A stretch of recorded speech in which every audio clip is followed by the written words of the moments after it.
Okay. This is gonna be take 2 on Throwback Thursday. Well, I got to work, went to shut the camera off, and it was already off. That happens occasionally. Be driving along and something just causes the camera to shut down. I don't know if there's something else around on the same frequency as the remote that turns it off or what the deal is. Well, anyways, like I said, this is take 2 of Throwback Thursday. This week's episode is I blew the engine in my Chevy, man. Alright, or I made him blow the engine in his Chevy. Yeah. I was working up there out of Eastern Division in Sierra Mesa. I was on graveyard, 3rd watch, Unit 46 John. And my sergeant, he was out running around up in Sierra Santa, which is the 47 beat, and he's in the SAM unit. He's up there running around back behind all the houses. They got these roads that go up into the hills there where the big power poles are at. You know, the big metal things, transmission lines. Well, they got the dirt roads for the utility trucks to get up through there and work on them and stuff. And a lot of kids go up there and party. And the sergeant used to get a lot of fun out of going up there and hitting them with the lights and sirens, scaring the pee out of them, and having them all take off and clearing the area out. Well, he's up there driving around on the dirt access road with his lights out and everything. He hears this girl screaming. Well, he's thinking that this girl's being attacked or something because of the way she's screaming. So he sneaks around trying to find out where it's coming from, and he sees the car sitting there all blacked out, and that's where the noises are coming from. So he gets up there closer and hits his lights on the car, and this guy's head pops up out of the back seat looking at him, and he jumps over the back seat into the front seat. Well, the guy's completely naked, and next thing you know, the girl's head pops up in the back seat, and from the looks of it, she don't have any clothes on either. So the sergeant, he's thinking, you know, because of all the screaming and everything, that the girl was being raped. And of course, the guy that jumped from the back seat to the driver's seat naked, he fires the car up and takes off. So the sergeant, starts chasing him around out there on them dirt roads on his patrol car, and this guy's got his Chevy Impala, and so he's calling for help. So I'm heading over that way from my beat, and they get down onto the paved roads and they're going along. Well, I pick up the chase. As the kid comes on to southbound 805, and I drop in behind him, and I'm in high-speed pursuit of the guy, and the sergeant's behind me in his unmarked supervisor's car.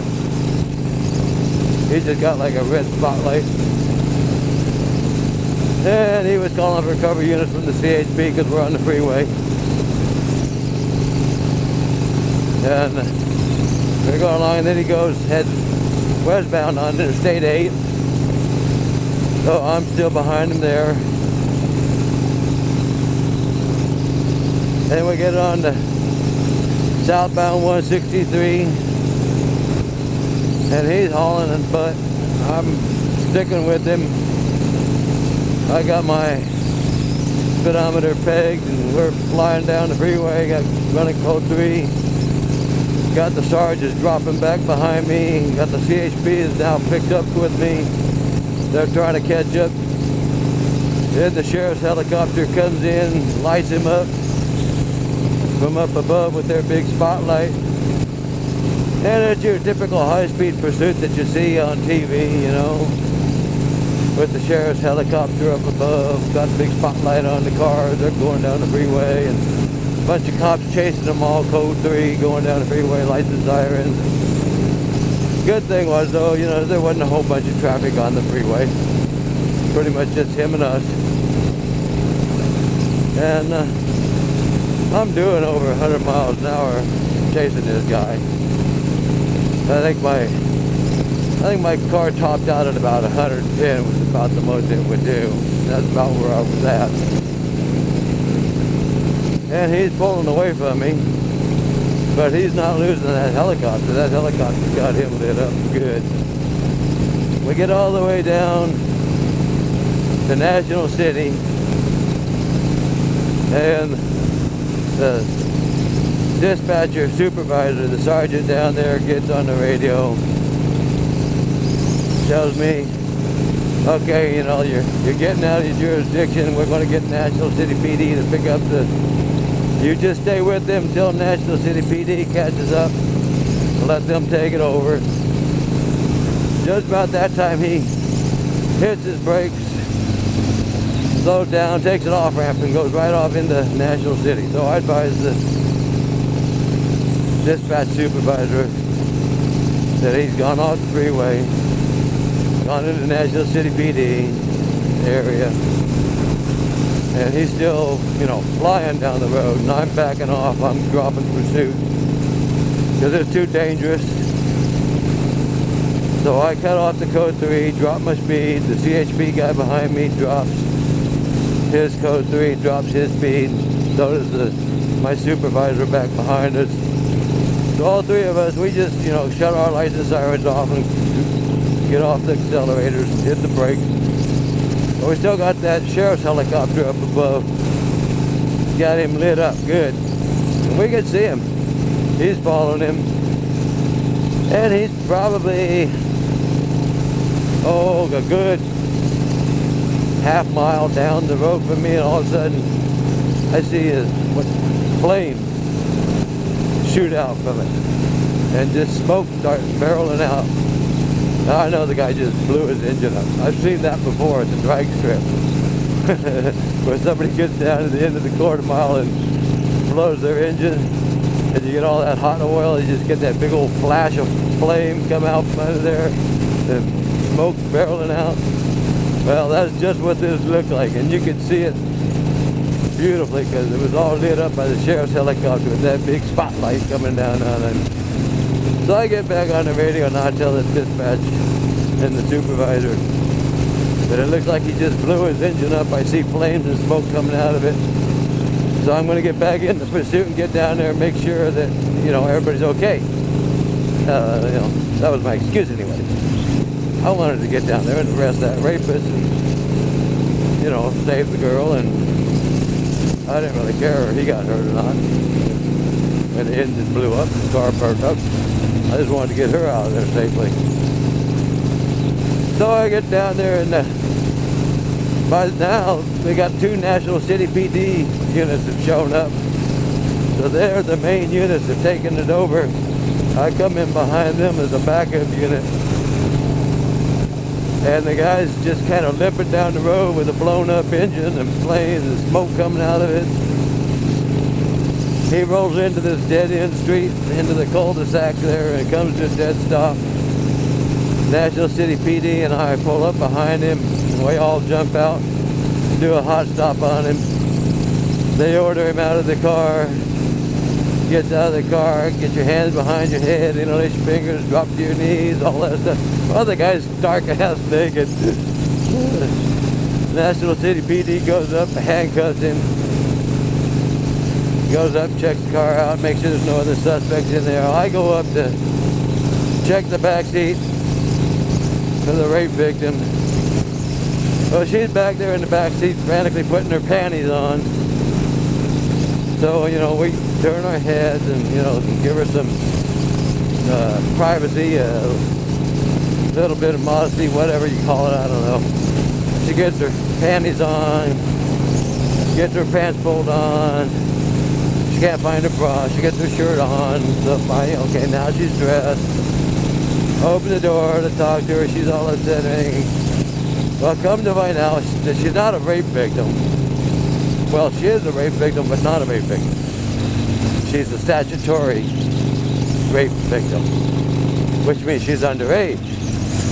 That's her 20-something-year-old boyfriend that she's not supposed to be seeing and having sexual relationships with, because she's underage. But, you know, so it's still statutory rape, but it's not a rape.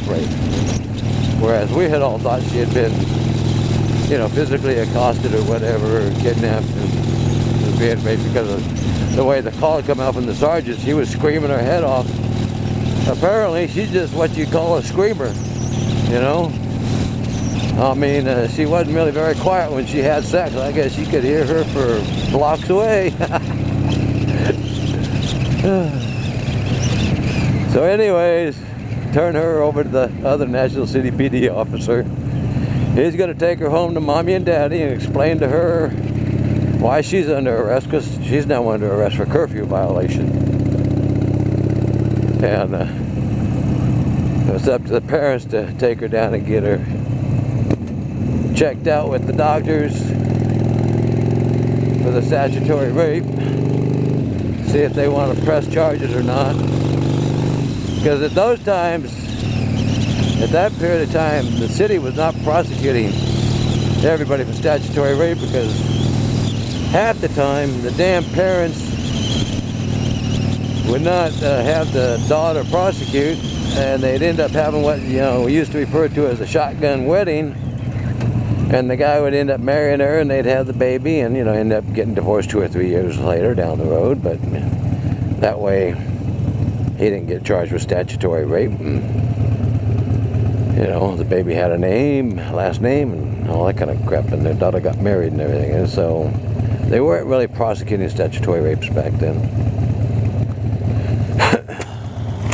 When it was like boyfriend, girlfriend stuff.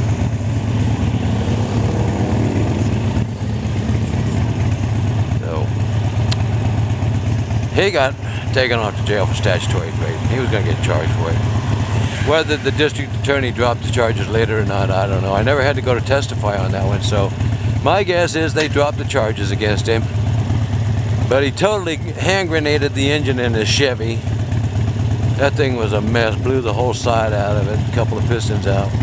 It was had to have it towed away. Also had to have the fire department come and put the fire out in the engine compartment. So, all said, that was not a very good sexual encounter for that young man. He blew his engine up, got the car towed away, got arrested for statutory rape, and probably ended up having to marry the girl. Because I never had to go to court and testify on him, so I guess the DA dropped the charges on it. Anyways, I thought that was kind of a funny one, because it was a fun high-speed pursuit. I mean, I had my pedal to the metal and the speedometer pegged all the way as far as it would go. We had these gutless cars. They'd top out around 110, 115 if you were lucky.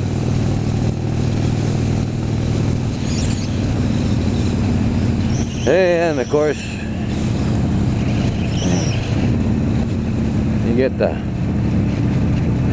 poor little girl laying there in the back seat all naked trying to get her panties back on. It's funny now, but it wasn't funny back then. I'm sure she didn't think it was funny. And I didn't think it was funny at the time because I thought she was a rape victim. But now looking back on it, it was funny. Everything was funny. I hope you enjoyed that. If you did, hit the like button, give me some comments. And that was just one of probably hundreds of those little cases where you come across the underage girlfriend having sex with the overage boyfriend. I mean, it would happen probably once a week. Can't tell you how many times it happened. It's ridiculous.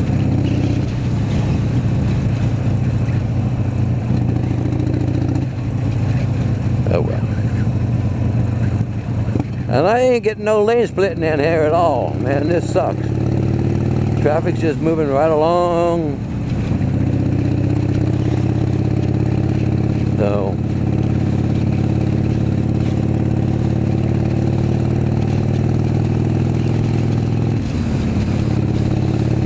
now the reason I told you that one is because there was the high-speed pursuit involved in it. Not always did you get in a high-speed pursuit. Most of the time you just come up on a car where the girl's screaming and making all kinds of noise, or you get a call from a neighbor that some girl's being raped in the back seat of some car or whatever, and you come up on it, and you know, just some boyfriend and girlfriend having sex, or some hooker having sex with a John in the car, and you know, they don't run from you. You just interrupt what they're doing, and they're no longer having fun.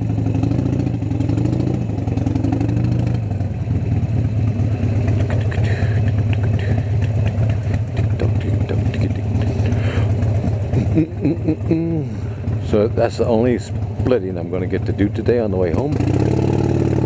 That was pretty depressing.